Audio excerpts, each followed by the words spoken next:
his mom would wear, and her blouse was buttoned almost to her hairline. Whatever.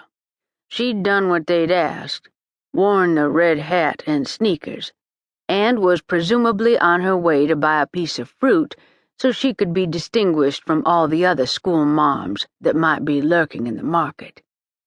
She turned right and, whoa, that was a thick tail of coppery red hair falling out the back of her baseball hat. At least now Eli understood what the hell she was talking about when he'd called her to set up this interview. He and his partners were, inexplicably, interviewing wedding planners to coordinate a very high-profile wedding. Yes, Thrillseekers Anonymous, the premier LA boys club, was going to add a wedding planner to its ranks. It was a convoluted story, and one Eli didn't like to think about, but the long and short of it was, when he'd called Marnie Banks to give her the rundown of how the interview for this gig would occur, including the red hat, piece of fruit, sneakers, and casual clothing, she hadn't questioned any of it. Unlike the other three candidates, who seemed a little freaked out by the prerequisites, this one instantly began to chatter like a flock of magpies about how mystery and stealth were absolutely necessary to pull off the wedding of two megastars. Eli appreciated the fact that she seemed to take their unusual request in stride and ticked off the prerequisites for the interview. At the end of the list, she'd asked, "Could I make just one teeny-tiny suggestion?" "A suggestion?" "Just a little one. I mean, fruit, shoes, I get that. But what would you say to a black hat instead of a red one?" Her question had stumped him. He could not imagine what the color of the hat had to do with anything. "Why?" he'd asked after a moment. "What's wrong with a red hat?" "My hair is red." She said it very matter-of-factly, as if it were perfectly obvious what the color of her hair meant to anyone. Eli was so baffled he could not respond. As he was trying to work through what she could possibly mean, she'd clarified.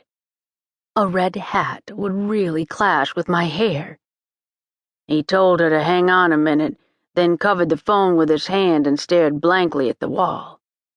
"What?" Cooper, one of his partners, asked, peering at him suspiciously. "Is she a whack job?" "Yes. No. I don't know. But she thinks a red hat would clash with her red hair." "What do you mean, clash?" Cooper demanded hotly, looking as confused as Eli felt. "I think she means that they don't go together. Like green and... hell, I don't know. Whatever green doesn't go with." Cooper blinked. "Get out." Eli frowned, uncovered the phone.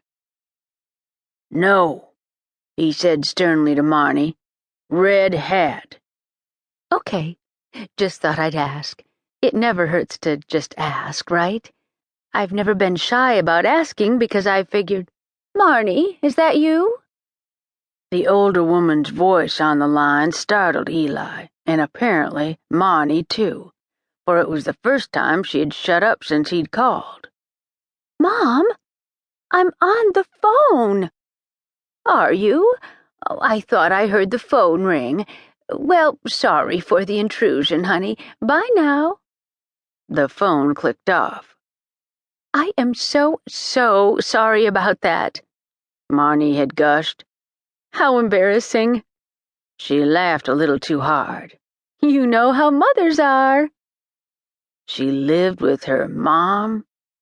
Right, he said, mentally adding a check in the con column. "So, are we straight? You know what, when, and where?" "Yes, absolutely." "Great. See you then," he said and hung up. He turned around and folded his arms across his chest and frowned thoughtfully at Cooper. "She's chatty. Not good."